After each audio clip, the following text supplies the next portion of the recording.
আজ আমি এমন একটি বিষয় নিয়ে কথা বলতে চাই যা প্রতিটি মানুষের জীবনের সঙ্গে গভীরভাবে জড়িত, আর সেই বিষয়টি হলো স্বপ্ন। আপনি কি জানেন পৃথিবীর সবচেয়ে দামি জায়গা কোনটি? কোনো হিরে বা সোনার খনি নয়, সেটি হলো কবরস্থান। কারণ সেখানে এমন হাজারো স্বপ্ন দাফন করা আছে যা কখনো বাস্তবায়নের চেষ্টা করা হয়নি। স্বপ্ন শুধু রাতের ঘুমের মধ্যে দেখা কিছু ছবি নয়, স্বপ্ন হলো আমাদের ভবিষ্যতের কল্পনা, আমাদের লক্ষ্য, আমাদের জীবনের গন্তব্য। যে মানুষ স্বপ্ন দেখতে জানে না, সে কখনো বড় কিছু অর্জন করতে পারে না। বন্ধুরা, পৃথিবীতে প্রতিটি সফল মানুষের যাত্রা শুরু হয়েছিল একটি ছোট্ট স্বপ্ন থেকে। কেউ ডাক্তার হতে চেয়েছিল, কেউ বিজ্ঞানী, কেউ ব্যবসায়ী, কেউ শিল্পী। শুরুতে তাদের কাছে হয়তো টাকা ছিল না, সুযোগও ছিল না, অনেক বাধা ছিল, কিন্তু তাদের কাছে ছিল একটি জিনিস, একটি বড় স্বপ্ন। একবার ভাবুন, যদি এপিজে আব্দুল কালাম ছোটবেলায় বড় স্বপ্ন না দেখতেন, তাহলে কি তিনি ভারতের অন্যতম শ্রেষ্ঠ বিজ্ঞানী হতে পারতেন? যদি থমাস এডিসন হাজারবার ব্যর্থ হওয়ার পরেও স্বপ্ন ছেড়ে দিতেন, তাহলে কি আজ আমরা বৈদ্যুতিক বাতির সুবিধা পেতাম? তাই বলা হয়, স্বপ্নই সফলতার প্রথম ধাপ।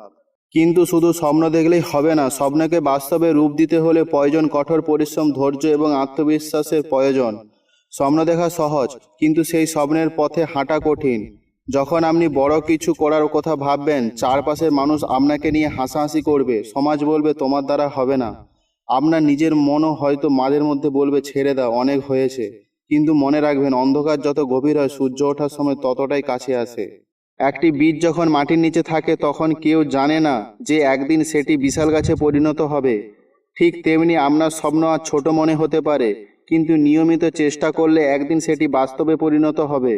বন্ধুরা, আপনারা একটা গল্প শুনুন যা আপনাদের আরও মোটিভেশনাল হতে সাহায্য করবে। এপিজে আব্দুল কালামকে তো সবাই চেনেন। ছোটবেলায় এপিজে আব্দুল কালাম ভারতের তামিলনাড়ুর একটি সাধারণ পরিবারে জন্মগ্রহণ করেন। পরিবারের আর্থিক অবস্থা খুব ভালো ছিল না। ছোটবেলায় তিনি পরিবারকে সাহায্যের জন্য সংবাদপত্র বিক্রি করতেন। কিন্তু তার ছিল একটি বড় স্বপ্ন, পড়াশোনা করে দেশের জন্য কিছু করা। অনেক কষ্ট, পরিশ্রম এবং ব্যর্থতা সত্ত্বেও তিনি নিজের লক্ষ্য থেকে সরে যায়নি। বিজ্ঞান নিয়ে পড়াশোনা করে তিনি এক সময় ভারতের মহাকাশে ক্ষেপণাস্ত্র তৈরি করেন। পরে তিনি ভারতের রাষ্ট্রপতি হন। এপিজে আব্দুল কালামের একটি বিখ্যাত উক্তি, স্বপ্ন তা নয় যা তুমি ঘুমিয়ে দেখো, স্বপ্ন হলো সেটাই যা তোমাকে ঘুমোতে দেয় না।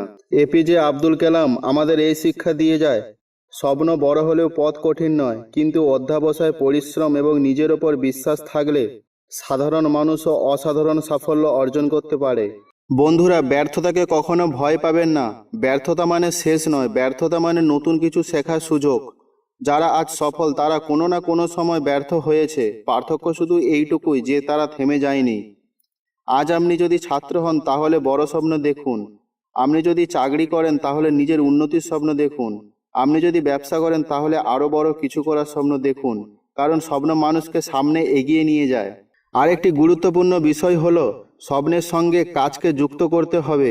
শুধু ভাবলে হবে না, প্রতিদিন সেই স্বপ্নের দিকে এক ধাপ করে এগিয়ে যেতে হবে।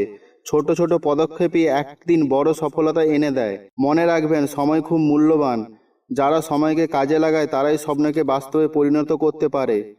তাই আজ থেকে সিদ্ধান্ত নিন, অযথা সময় নষ্ট করবেন না, নিজের লক্ষ্যকে গুরুত্ব দেবেন এবং প্রতিদিন নিজেকে আগের দিনের চেয়ে একটু ভালো করার চেষ্টা করবেন।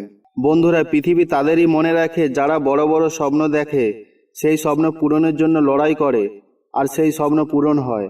আপনার বর্তমান অবস্থা নয়, আপনার স্বপ্ন এবং আপনার প্রচেষ্টাই আপনার ভবিষ্যৎ নির্ধারণ করবে। তাই আজ আমি আপনাদের সবাইকে বলতে চাই, বড় স্বপ্ন দেখুন, নিজের উপর বিশ্বাস রাখুন, পরিশ্রম করতে ভয় পাবেন না, ব্যর্থতাকে শিক্ষায় পরিণত করুন। আর কখনো নিজের স্বপ্নকে ছোট করে দেখবেন না। হয়তো আজ আপনার পথ কঠিন, কিন্তু যদি আপনি থেমে না যান, তাহলে একদিন সফলতা অবশ্যই আপনার দরজা কড়া নাড়বে।